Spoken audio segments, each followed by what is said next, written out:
Shock Monkey Radio is created by adults for entertainment purposes. The views and opinions expressed here do not reflect the sponsors or FXPG Public Radio. For additional information, refer to the U.S. Bill of Rights. Stand warned. And so I've been thinking about, like, when I was growing up and how I experienced the video game, I guess, you know, revolution as it began, because that happened in my lifetime. You know, the Atari 2600 is the same age as me. I'm actually a little bit older. I was born in May, and I think that was released in September of '77. So I'm just a little bit older than the Atari, and I didn't get my Atari till 1983. I had to have a conversation with my dad about this because, you know, it was 40 years ago. It is kind of distant in both of our memories. And so, yeah, I got my Atari 2600 in 1983, and we were living in Petersburg, Virginia. And it's an interesting story because my dad, my uncle, and my grandfather, like, went around getting, like, different pieces of this Atari. You know, it said, my dad said, he thinks my grandfather got the Atari deck in one game, but there was, like, a power issue, you know, and it was like a broken unit. Somebody had, like, given him a broken unit or something like that. And so he had to, like solder the power cord so that, you know, got it to work. You know, and they also had issues with one of the joysticks. They had to solder some pieces. They got the joystick to work. So buying a new joystick? Are you kidding me? Soldering shit back together? You act like everybody's rich. All right, we're broke people. You know, I was poor. You know, and that's the way we lived. But, you know, the point is that my grandfather was the kind of guy who could fix that kind of stuff. I know, and so and plus, additionally, those Atari games, they were $50 even back in 1983 to buy one. You know, $50 in 1983. And I remember all through the consoles things, that was about the price that you'd pay. You know, and I'm just thinking, it's like you pick up some of these, like, I was picking up these PlayStation 2 games. I was like, I can't believe this is the same price as Skydiver, as Combat was back in the day. These horrible, horrible Atari games. These are horrible Atari 2600 games. And listen to me. A lot of you kids don't understand what it was like growing up in that era. All right. When I was a kid in 1983, you know, there was like maybe like there's afternoon cartoons after school for programming for kids on TV. You had Saturday morning cartoons. And then you had, like on Sundays, you had The Wonderful World of Disney, and that's all the programming that was available for kids on television. Okay, we didn't have cable TV. Hell, we didn't even have color TV until, like, I think the mid to late 80s. All right, so we're sitting there watching black and white TV, and like 90% of the programming is news and soap operas and stuff kids don't want to watch. So, you know, I sat in my room and read. You know, I went outside and played. You remember that, kids? I went outside and played. You know, I played with my action figures in the dirt. I played with He-Man. We had those little wrestling guys, and we'd fight them in the ring in our driveway, riding bikes around, making ramps. You know, because there was no video games. There was no video games, and we had two TVs, and both of them were black and white. We had one out in the living room and one in my parents' bedroom. And so we loved video games because video games were all in the arcades. And you can go to the arcades all you want. This was a big deal in the 70s, early 80s. It's like, go to the arcade, but you're still, you know, you're pumping a quarter a play. And so the idea of getting an Atari home so you could sit there and, like, play your favorite game without having to dump, you know, all your allowance into a machine sounded awesome. And so, with the ingenuity of my family and just the idea of my dad and my grandpa, you know, playing these Atari games, these combat, we got to make sure you know, press all the directions, make sure the joystick works. Whatever. Bang, got you again. Ha ha. Got you, Dad. That idea is very entertaining in my head because he said they had to test it out. They had to make sure it worked. And so I think that's hilarious. And so I think about those first games I got, you know, and because you get the Atari 2600, you only got a couple games, and I got Combat. Of course, everyone got Combat, and I had Skydiver, which is you jump out of an airplane and you're supposed to land on this pad, and sometimes the pad's moving, sometimes it's, you know, it's not. It depends on what level you're on. And then I had a baseball game called Home Run, which was terrible, even in comparison to other Atari baseball games. It was terrible.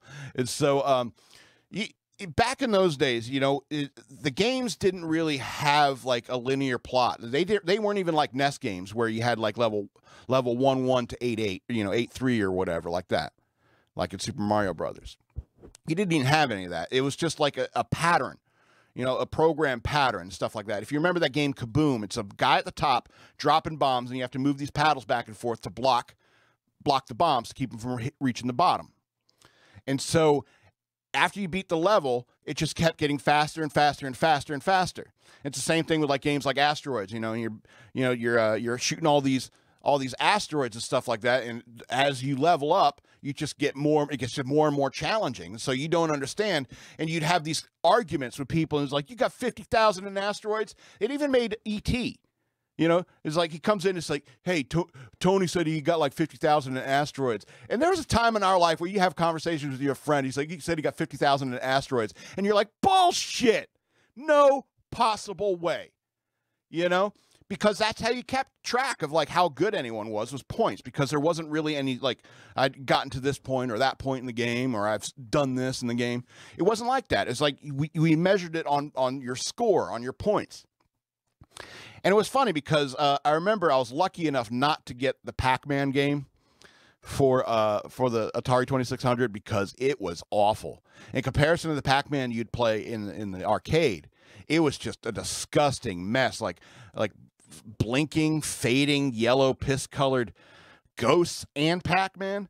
Oh, it was awful. It was so bad. You kids today, you have no idea. You know, what these games today, they don't have these points anymore where you feel frustrated. If you get to a point where like you get to a mission you can't beat, there's always something else you can go do in modern games. But the Atari 2600 or those earlier systems, no, it was a different thing altogether. And when it comes to and then after the 2600, you could say Madman, you know, the Nintendo Entertainment System came out in 83 or 84, something like that. And it was like, yeah, that's when I still had black and white TV in 83. All right, I still, you know, I was still playing. I got my Atari 2600 because they were cheaper because the NES was coming out. And a few years later, you know, I did get to play a lot of NES because everyone else had a NES, but I still had just the Atari. So I remember playing those NES games, and it was a whole different world when those NES games came out. You know, especially when you talk about games like Metroid and The Legend of Zelda, and it blew our minds. You know, I remember it was like 1986 or 7. You know, I was playing these games. I was like 8 years old, 9 years old, something like that. No, 11 years old. 86, 9 years old. So, but I remember, you know, just it would capture your mind. You know, just the whole vast world of Metroid. You know, you run through that one room and you see there's blocks, and then there's space down below. It's like, do we get to go down there at some point? And you're like, trying to figure all this out. And so you'd be sitting there in class. You're the other 5 times 8 is what, and you're 40-ish. How many? And your mind is just stuck. It's like, how do I get to Ganon? Where is Ganon's dungeon? You know, it was like, I cannot find. I've done levels 1 through 5. I can't find any more. And it's like, oh well. And then you go to school and you have this conversation with his friend. He's like, yeah, you go over here, and this is where this, you know, you burn this bush. I think it was level 6 in Legend of Zelda where you had to burn a bush to find the entrance to the dungeon. And so, and he was like, no kidding. It was like, I didn't even buy a candle. You know, you'd have these conversations with these guys and Metroid and stuff like that. It's like, yeah, man, you know how you can turn into a ball? Yeah, I found these bombs where you can lay bombs. It's like, no kidding. So in that room, yeah, you could bomb the floor, drop down in there. Learning these things, you know, your big puzzles that you had to solve in your head, and, you know, you couldn't wait to get home, try to figure out how much further you can get in Metroid. It's like, I got this screw attack thing, man. And you're like, Screw attack. That sounds awesome. Is it exactly what I think it is? It's like, no, no, no, no. You spin when you jump, and it kind of makes you, immortal. And you're like, oh, that doesn't sound as fun as I thought it would be. So, then you get the Justin Bailey code, and it's like, oh, now it makes sense. And so, and that's what I mean. You had those codes, those codes that you'd get and you'd figure out, this was slightly before Nintendo Power came out, which ruined it, which ruined the whole thing, the whole social aspect of you and your friend group trying to figure something out. Some rich kid gets a subscription to Nintendo Power for Christmas, and he's coming in spoiling everything for everybody. Oh, this is how you get past, this is how you beat Dracula. It's like, you didn't get to Dracula. Bullshit. Nobody can get down that hallway. We've been trying for years. Nobody can get down that hallway. It's like, oh yeah, there's a pattern. You got to wait for the Medusas. And it's like, how do you know that? Did you sit there? It's like, no, I read it in Nintendo Power. That takes away all the fun. Thank you, Nintendo Power. Thank you for taking all the fun out of my video games. I'm harboring a grudge against Nintendo. And so, I mean, that was my point. It's like you get these codes and stuff like that, but it would just open your mind up to a whole new world of Nintendo, of video gaming. And then you had games like Mega Man, and it's like weird, where you have these conversations with your friends, like, can't hurt this guy. Like, try this weapon. Try different weapons. It's like, oh, different weapons? I just want to use the gun. I don't want to use the boomerangs or something. And then there was like Final Fantasy, and that's when like the RPG aspect really, I really like that more than Legend of Zelda, because it was more like D&D style in many ways.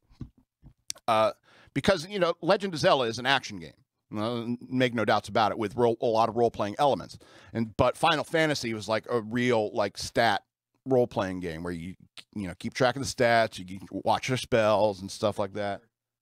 Yeah, it was very like true RPG game. And your gear mattered too. Yeah, and your gear mattered, absolutely. And so yeah, I mean, and that was great and everything. And by the time I got a NES, that's when the SNES came out and Sega Genesis came out. So it was like there was like a year and a half between I had a NES and then I had a Sega Genesis.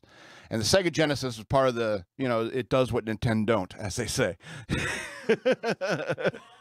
And so is the 16-bit revolution, and Sonic the Hedgehog blew your mind. And I like Sonic way more than Mario. I think Mario's goofy. I think Nintendo is for children. And I think, Sega Genesis was for, the preteen I was growing into. I wanted more mature titles like Altered Beasts, I like Sonic the Hedgehog, but it was a little cartoony and a little bit too action-oriented. And I eventually got, like, the second game I got was Joe Montana's Sports Talk Football. And that was funny because it was one of those first games that had, like, live or voice, sounds coming from it. It's like, the game's talking to me. And that's how they advertised the game on TV. It's like, it talks. It's like, it's Joe Montana's voice. And you're like, whoa, blow my mind.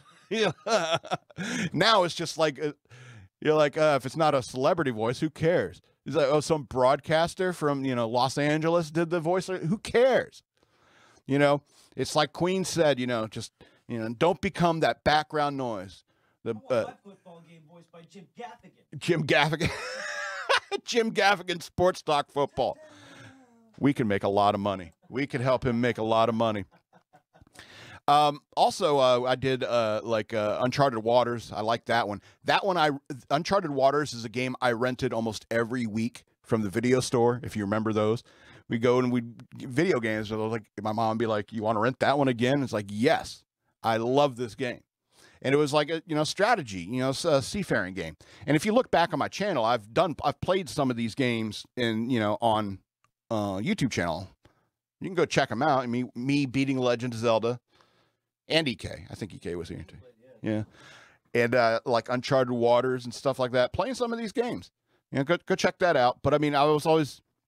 And so it's like the Sega Genesis turned me into a Sega nerd, and I really hated Nintendo because it kind of stayed in the kind of the kid realm in many ways. Sure, you had more adult games, but the Sega Genesis and later the PlayStation that I got, well, I didn't have, but the PlayStation that I played, they had more adult games. Like my friend who I joined the Navy with, he had a PlayStation, and he had like a game called Blast Chamber, and we played that a lot. It's like you have this exploding bomb, you're trying to give it to the other person or something like that, and get away before they blow up, before the bomb blows up. It was a really dumb, basic PlayStation game, but it was multiplayer, so we liked it. And then it was Resident Evil. Now, I don't know if you remember when this game came out. Its controls were awkward. The loading times were ridiculous. But it was terrifying. And I remember my friend, came over, and this was like right before, like the night before I went into the Navy. He was over at my house with his PlayStation hooked up to my TV, and we were playing Resident Evil. And yeah, terrified out of my mind, saying, oh, man, I'm going to miss this kind of stuff while I'm in the Navy. And that was a fun game. It was a fun game, and it created the survival horror genre, So I was able to see all of that up until I joined the Navy. And then it was bye-bye consoles for a while. It wasn't until I was like an E3, or E4, where I was able to buy my own PlayStation, and I started playing Resident Evil 2, which was old at the time. I think 3 was out at that point. And then, I see it like Final Fantasy, was it 7 came out, and it's just like how many Final Fantasies they put out on Nintendo or Super Nintendo. Was it 7 that was on the PlayStation where they started with the Chocobo racing and stuff like that? Oh, what an absurd game. Yeah, and it's been like that weird anime stuff ever since. And so a lot of times you feel like it's Scorcher 4. No one wants to watch this, It's so oversaturated that it's become bastardized and uninteresting. I like that original Final Fantasy, those different character classes and stuff like that. But now it's all become, over. Even Resident Evil now, way overplayed. And people, you can say that about modern games too, like Call of Duty, stuff like that. Even modern games to this day, and it's kind of like followed the same pattern ever since. So I think, that was just. I feel like I was lucky to have experienced like the birth of it, because I didn't even talk about like computers and computer games and stuff like that, about how I was programming in BASIC when I was like 7 years old. My dad and I talked about that, and he's like, I brought that Tandy home. Next thing I know, you're writing programs. I'm like, yeah, well, I read the book, book covered basic programming. That's all caps, basic. And you know why it's called basic? Because it's super easy. It's super easy. Anyway, it's so, yeah. So I was watching Angry Video Game Nerd, and he's a little younger than me, so his experience is a little different. But apparently he has the money to go and like, cough up the money for some of these old systems and plays them, And if you know anything about it, there's like tons of like rare games, like that go for a lot of money, like on eBay nowadays. And even those 8-bit, those old, not even 8-bit, those old Atari games and television games, some of those, they'll have the game, but they also would have this overlay that you need to put on your screen for the game itself. For each game, they'd have put this plastic film over the thing. So, and then you got a playing area. It was super weird when it first started happening. But I mean, some of it goes for real pretty pennies. There's like pornographic Atari games. I've played a couple of them. They're ridiculous. They are absurdly ridiculous. And it's it's funny because they're rare, because there's no way mom's going to give that to a kid. It's so it's that old pixelated art that they had on Atari is like, who's enjoying this in an erotic way, And then you'll have like real obscure like Nintendo games, and third-party games that were like not approved by anyway. And so a lot of these things, they're kind of like comic books in that way, because some of them are rare. Nowadays software is just a copy. You know what I'm saying? It's just, I can copy that over to you. Even these old Nintendo games, you can get emulators of them. You can buy them at the store. You can go like buy a little tiny Nintendo shaped thing with a control pad that has like every single Nintendo game ever made on it. Which is wish.com. What you say? Go to wish.com. Wish.com. It was like, buy me one. Cartridges. And like all those cartridges and stuff that we collected. We're so silly. It's just like music back in the day. I remember like friends would have like a whole wall full of like CDs, and you're just like, man. And then you got to move. He goes like, can you help me move? And it's like, hell no, man. I'm not carrying all those CDs. Anyway,